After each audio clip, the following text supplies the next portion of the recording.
नमस्कार दोस्तों, स्वागत है आपका गुरु ज्ञान भक्तावल चैनल में। आज मैं आपको एक बहुत ही ज़रूरी जानकारी दूंगा। ये हर भगत के लिए है, जो भगत बन गए हैं या फिर जो सेवा कर रही है उन सब के लिए है। ठीक है, तो मैं आज आपको बताऊंगा। देखिए, जैसे कि आपने थंबनेल पे देखा कि आप भगत बन गए हो, लेकिन ये चीज़ें नहीं पता तो आपको कुछ भी नहीं पता। ये चीज़ें आपको बहुत ज़रूरी पता होनी चाहिए। सबसे पहले मैं चीज़ बताता हूँ आपको, ठीक है। तो जैसे मान लीजिए आप भगत बन गए। भगत इंसान क्यों बनता है? देखिए, दो कारण होते हैं भगत बनने के। या तो किसी व्यक्ति के घर में दिक्कत परेशानी चल रही हो, किसी भूत प्रेत की, रोग की, ठीक है, और बहुत समय से चल रही हो, तो उसको भगत जो भी उनके घर में इलाज करने आता है तो वो बोल देते कि भाई भगत बन जाओ, आपके घर की परेशानियां ठीक हो जाएगी। एक तो वो भगत बन गया। और एक होता है कि भाई हमारी पीढ़ी में भगत हैं, तो क्या करते हैं उनके दादा बाबा जो भगत हैं, ठीक है, वो कहते हैं कि भाई अब तुम भी भगत बन जाओ और आगे का जिम्मा अब तुम संभालो। मतलब ये कि अब तुम सेवा पानी करो, तुम्हें सिखा रहा हूँ मैं, ये सब चीज़ अब आगे की तुम करो। ठीक है, एक भगत होता है वो। और एक होता है खुशी से, अपनी खुशी से भगत बनना, कि भाई मेरा तो मन है भगत बनने का। वो सेवा पानी कर रहा है, बिना किसी को बताए हुक्का लगाने लग गए, चिरागी बत्ती करने लग गए। घर में कोई मना करता हुक्का लगाने के लिए तो चिरागी बत्ती कर दी या फिर सिगरेट लगा दी। मतलब कि ऐसे करते हैं और उनके स्थान पे, थान मकान पे माथा भी टेकने जाते हैं। तो उनका मन है भगत बनने का, तो वो तब भी भगत बन जाते हैं। ठीक।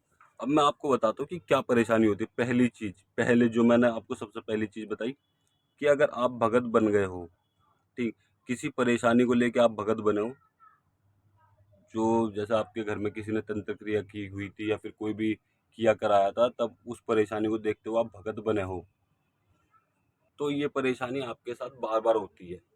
जैसे मान लीजिए आप भगत बन गए, ठीक है, आप 10 दिन तक ठीक रहे, महीने भर तक ठीक रहे, कुछ समय तक आप ठीक रहे, लेकिन कुछ समय बाद आपको ये दिक्कत दोबारा से होने लग गई, आपके घर में वो परेशानी होने लग गई। ठीक है, तो इस फिर आप क्या करते हो? आप या तो गुरु बदलते हो या फिर गुरु के पास जाते हो कि भाई हमारे घर में ये परेशानी अब भी हो रही है, तो हमें क्या करना चाहिए। फिर गुरु आपको कोई ना कोई उपाय बताते हो, कुछ दिन तक फिर ठीक हो जाती है, उसके बाद में फिर दिक्कत हो जाती है। तो ऐसा होता क्यों है? मेन चीज़ तो यही है। पहले अभी मैं आपको सब चीज़ बताऊंगा।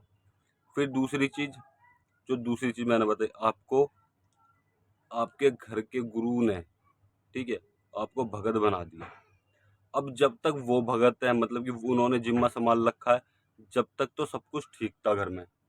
अब जिम्मा आपने संभाल लिया, ठीक, उन्होंने कह दिया कि भाई अब तुम करो, मैं तुम्हें बताऊंगा और तुम करते रहो। अब जिम्मा आपने संभाल लिया, लेकिन आपके जिम्मा संभालते ही कुछ दिन बाद दिक्कतें आपके घर में आने लग गई। ठीक है, तंत्र क्रिया या फिर भूत प्रेत किया कराया, कुछ ना कुछ चीज़ें आपके घर में आने लग गई, ये भी एक परेशानी है। आप खुशी से भगत बन गए, ठीक है, आप खुशी से भगत बन रहे हो, या तो आपकी किसी ने जादू रोक दी। जब आप भगत बनते हो, या तो कोई आपकी जादू रोक देगा, पहली चीज़, ठीक है, आपके ऊपर देवी देवताओं को नहीं आने देगा। या फिर दूसरी चीज़, आपके ऊपर किया कराया कर देगा, आपका मन सेवा से हटा देगा। कई बार ऐसा होता है कि घर के ही जो गुरु उस्ताद होते हैं वो नहीं चाहते कि भाई ये अभी बच्चा भगत बने, तो वो भी खुद देवी देवता को रोक देते हैं। लेकिन वो किसी परेशानी नहीं करते, कोई भी देवी देवता को रोक के वो कुछ गलत नहीं करते। गलत जो करता है वो बाहर के होते हैं, जो बाहर के आपके ऊपर तंत्र क्रिया करेंगे, वो गलत होते हैं। मतलब कि वो आपके ऊपर से आपके देवी देवता भी रोकेंगे और साथ में तंत्र क्रिया भी करेंगे, तो इस वजह से परेशानियां होती हैं। और कई बार क्या होता है, आपके घर में भगत तो हैं, ठीक है, लेकिन आपके घर में बार बार तंत्र क्रिया हो रही है, कोई आराम नहीं पड़ रहा, कुछ नहीं पड़ रहा। आपके घर में कोई ना कोई खेलता जा रहा है, कोई ना कोई दिक्कत परेशानी आती जा रही है, ठीक है, आपके घर में भगत हैं, तब भी दिक्कत परेशानी आ रही है। तो इसका कारण क्या होता है? अब मैं इन सब चीज़ों का कारण बताऊंगा और इनसे बचने के तरीके भी बताऊंगा कि आपको क्या चीज़ें पता होनी चाहिए। ठीक है, आपको मेन चीज़ तो ये दिक्कत जो मैंने आपको बता दी, आप नए नए भगत बने, चाहे आप अपने मन से बने, चाहे आपके घर में दिक्कत थी, चाहे आपके घर वालों ने आपको बीड़ा दे दिया, ठीक है, या फिर आपके घर में कोई ना कोई भगत है, आपके पिताजी, आपके दादाजी या फिर कोई भी, फिर भी आपके घर में दिक्कत परेशानी चल रही है, ठीक है, तो इन सब चीज़ों की जानकारी दूंगा आज मैं इस वीडियो में। अब मैं आपको बता दूं सबसे पहली चीज़, जैसे कि आपके घर में, ठीक है, आप भगत बने, अभी अभी आप भगत बने हो, आपको बने हुए 1 साल हो गया, 6 महीने तक आपका घर एकदम ठीक था, सब चीज़ बढ़िया थी। जब तक आपने दादनी नहीं दी। दादनी तो आप सब जानते होंगे, दादनी कहते हैं कि रोग दबाने की, चाहे मरगट में भोग दे दिया, रोग दबाने की जो दादनी होती है वो आपने दादनी दे दी। 6 महीने तक, मतलब कि 6 महीने बाद आपने दादनी दी, या 3 महीने बाद, 4 महीने बाद, जितने भी आपके गुरु ने आपसे टाइम मांगा उतने दिन बाद आपने दादनी दे दी। मतलब कि टोटल आपके घर 6 महीने तक ठीक रहा, या फिर 5 महीने भी मान सकते हो आप। ठीक है, 5 महीने 6 महीने ठीक रहा। उसके बाद में फिर दिक्कत चालू हो गई आपके घर में। आपने दादनी दी, उसके 5-7 दिन बाद आपके घर में दिक्कत चालू हो गई। अब क्या होता है, आप या फिर आप पूछा देखोगे कि आपके घर पे कर दिया। ये सिलसिला बार बार चल रहा है कि आपके घर पे कर दिया, किसी ने कर दिया, तंत्र क्रिया कर दी, किसी ने ये चीज भेज दी, किसी ने वो चीज भेज दी। ये चीज चलती रहती है। ठीक है, आप फिर देवता को बुला रहे हो कि बाबा जी इसे बाहर से बाहर करो। भाई बाहर से बाहर देवता करेगा, उसको कोई रास्ता तो बताओ, वो किस तरीके से करे। ये चीज आपको नहीं पता तो कुछ भी नहीं पता। आपके गुरु ने नहीं बताई तो समझ लीजिए आपका ज्ञान अभी अधूरा है। शुरू में ये सब चीजें पता होनी चाहिए कि देवता चीज को बाहर से बाहर किस तरीके से करेगा। ये नहीं कि देवता ने घर में रोग ला के बैठा लिया, उसके बाद में उसको बाहर से कर रहा है। आप आए कि भाई क्या बाबा जी रोग है, ठीक है, मूसक बांध के लिया, मूसक बांध के लेके आए, फिर उसके बाद बाबा ने मूसक बांध दी, उस रोग को ले गए। ठीक है, कुछ दिन बाद क्या हुआ, फिर दोबारा से वो रोग आ गया। 6 दिन, 7 दिन, 5 दिन, फिर दोबारा से वो रोग आ गया। फिर आप मूसक बांधोगे। अब की बार क्या हुआ, उसके साथ कोई लगी लिपटी भी आ गई कि क्या है, ये रोग का नाम है, कुछ भी रोग का नाम हो। ठीक है, मैं किसी भी रोग का नाम नहीं ले रहा, कि ये रोग का नाम है। ठीक है, अब इसके साथ में एक लगी लिपटी भी है और इसके साथ में ये चीज भी है। अब दो की एक की जगह 3 आ गई, फिर 4 आएंगी, फिर 5 आएंगी। फिर आप बोलोगे कि भाई क्या मैं तो परेशानी हो गई। फिर आप बाबा से बोलोगे, बाबा रोग लेगा मुझसे बांध के। उसके बाद में आप बाबा से बोलोगे बाबा जी इन रोगों को बाहर से बाहर ही कर देकर घर में मत लाया कर। ठीक है भाई, इसके तरीके होते हैं। देवता बाहर से बाहर कैसे करता है, देवताओं को पहरे पे लगाना पड़ता है। मैं आपको मेन चीज बताऊं, ठीक है, देवता पहरे पे लगते हैं रोज। आपने क्या किया, आप जैसे मान लीजिए ज्यादातर रोग कब आते हैं आपके घर में, रोग आने का समय मैं बताता हूँ आपको। ठीक है, कि क्या समय होता है। या तो आपके घर में 11 बजे से, ठीक है, रात को 11 बजे, कह रहा हूँ रात के 11 बजे से 2-3 इस बीच में आपके घर में रोग एंटर करेंगे। ठीक है, 10 से 11 और 2 से 3 इस बीच में आपके घर में रोग घुस जाएंगे। मैक्सिमम 11 से 12 का टाइम होता है कि इतने टाइम में आपको दिक्कत दिखने लग जाएगी। और ये दिक्कत चलती है फिर 2-3-4 बजे तक। आप परेशान हो जाते हो, कई कई बार तो पूरा दिन भी निकल जाता है और रात भी हो जाती है। मतलब ये बहुत ज्यादा समय हो जाता है। तो मेन चीज यही है, आपको देवता को पहरे पे लगाना आना चाहिए। मेन चीज कि देवता पहरे पे किस तरीके से लगे। ठीक है, ये आपको अपने गुरु से पूछना है कि भाई गुरुजी मैं तो अपने देवता को पहरे पे लगाना चाहता हूँ, किस तरीके से लगेंगे।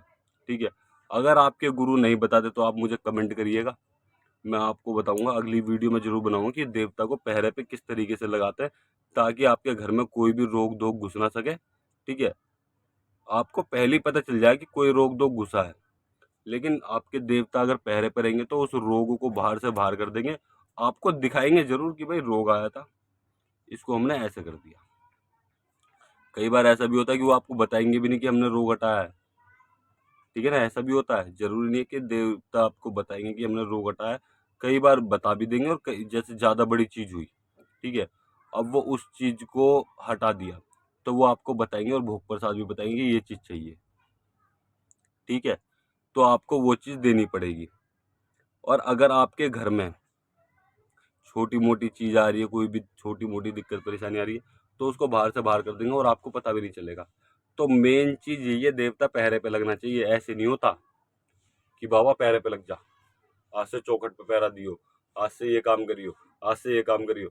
ऐसे बोलने से कुछ नहीं होता। मैं आपको क्लियर बताऊं, बोलने से सिर्फ आप देवता को बोल रहे हो कि भाई बाबा जी ये काम कर दो। उसकी विधि क्या है, उसका विधान क्या है, किस तरीके से किया जाएगा। क्या हमने देवता को बोल दिया बाबा जी जा पैरे पे लग, तो वो पैरे पे लग जाएगा? नहीं लगेगा, 1 से लाख तक नहीं लगेगा।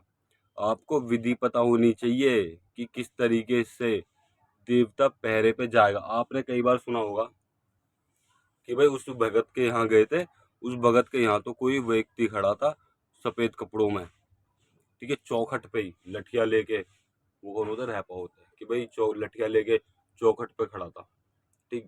कौन कौन पहरेदारी कर रहा था, उनका रहपा, ठीक है। अब फिर सोच देखी होगी कि भाई कोई कोई बंदूक लेके घोड़े पे खड़ा था, या फिर कोई खाकी वर्दी में बैठा था, ठीक है, राजाओं वाली पोशाक में बैठा था, ऐसा मैंने बंदा देखा वहां पे। या फिर कोई लेडीज देखी जो वहां पे उनकी चौखट पर बार बार घूम रही थी, तो वो क्या था, वो देवी थी, ठीक है, बावरी थे। तो हर देवता की अलग अलग पहचान है चौखट पे दिखने की, ठीक। तो वो खड़े कैसे होते हैं भैया, इनका विधि विधान है जो आपको आपके गुरु बताएंगे कि किस तरीके से देवता को पहरे पे लगाया जाए, ताकि कोई भी चीज घर में ना घुसे सीधे। भाई अगर आपने पहरे पे नहीं लगाया तो देवता तो स्थान पे बैठा है अपने, गेट तो खाली है, वो तो सीधे अंदर घुसेगा। देवता तो बाद में देखेगा, तब आप मूषक बुलाओ, मूषक बंधवाओगे देवता को बुला के, तब देवता देखेगा उसे। उससे पहले देखने के लिए देवता को चौखट पे खड़ा करना पड़ेगा, पहरे पे लगाना पड़ेगा। तो पहरे पे लगाने के लिए पूरा विधि विधान होता है, जिसके लिए आपको अपने गुरुजी से बात करनी पड़ेगी। गुरुजी से अगर गुरुजी नहीं बताते तो आप हमें वीडियो की डिस्क्रिप्शन में वीडियो में कमेंट करिएगा, मैं आपको बताऊंगा अगली वीडियो बना के। अगर आपको जानना है तो मुझे बता दीजिएगा, कमेंट कर दीजिएगा। लेकिन हाँ, एक चीज़ और, अपने गुरुजी से पहले पूछिएगा। ये नहीं कि आप सीधे वीडियो में कमेंट कर दो कि बता दो आप, नहीं, पहले अपने गुरुजी से पूछिए। अगर वो नहीं बता दे तो मैं आपको बता दूंगा कि किस तरीके से आपको अपने देवी देवताओं को पहरे पे लगाना है, ठीक है ना। और अगर आप हमसे संपर्क करना चाहते हो, किसी भी विषय में जानकारी चाहते हो, तो मैं आपको बता दूं, हमसे बात करने के लिए, ठीक है, हमसे बात करने के लिए बहुत से लोग क्या करते हैं, कुछ खामखा मैसेज कर देते हैं, बहुत से कुछ चीज़ पूछने के लिए करते हैं। जो चीज़ परेशान है वो परेशानी के लिए मैसेज कर रहे हैं, तो ठीक है, हम उनका जवाब जरूर देंगे, ठीक। लेकिन अगर आप किसी वैसी जानकारी के लिए कॉल कर रहे हो या फिर मैसेज कर रहे हो, पहली चीज़, आप कॉल बिल्कुल भी मत करिएगा, वरना आपको ब्लैक लिस्ट कर दिया जाएगा, ब्लॉक कर देंगे। अगर आपको कुछ जानकारी चाहिए तो हम आपको जानकारी जरूर देंगे, आप पहले मैसेज करिए। अगर आपको कॉल पे बात करनी है तो आप हमसे मैसेज में बोलिए कि आपको कॉल पे बात करनी है और इस विषय पे बात करनी है, हम आपसे कॉल पे भी बात करेंगे।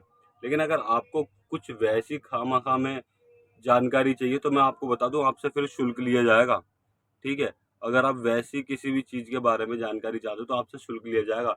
और जो हम पूछा बताते हैं, ठीक है, पूछा के लिए आपको पूछा दिखवानी, तो पूछा के लिए कुछ शुल्क रखा गया है, आपको वो शुल्क देना होगा। हम आपको पूछा भी बताएंगे, आप ऑनलाइन पूछा भी ले सकते हो, ठीक। और हम अपना व्हाट्सअप नंबर आपको डिस्क्रिप्शन में दे देंगे, और इंस्टाग्राम आईडी भी दे देंगे। आप हमें इंस्टाग्राम आईडी पर भी हमें फॉलो कर सकते हैं। इंस्टाग्राम आईडी है गुरु ज्ञान भक्तावल के नाम से। हम आपको डिस्क्रिप्शन में लिंक दे देंगे अपने इंस्टाग्राम का भी, और व्हाट्सअप नंबर भी दे देंगे। तो पहले आप सिर्फ हमें व्हाट्सअप मैसेज कीजिएगा, हम आपके मैसेज का जवाब जरूर देंगे। मैसेज पर बात करने का समय है 11 से 3 बजे तक, ठीक है। और अगर आपको हमारे द्वारा दी गई जानकारी अच्छी लगी हो तो वीडियो को लाइक करें, चैनल को सब्सक्राइब करें और बेल आइकन जरूर दबाएं, ताकि हमारे द्वारा दी गई जानकारी आप तक समय पर पहुंच सके।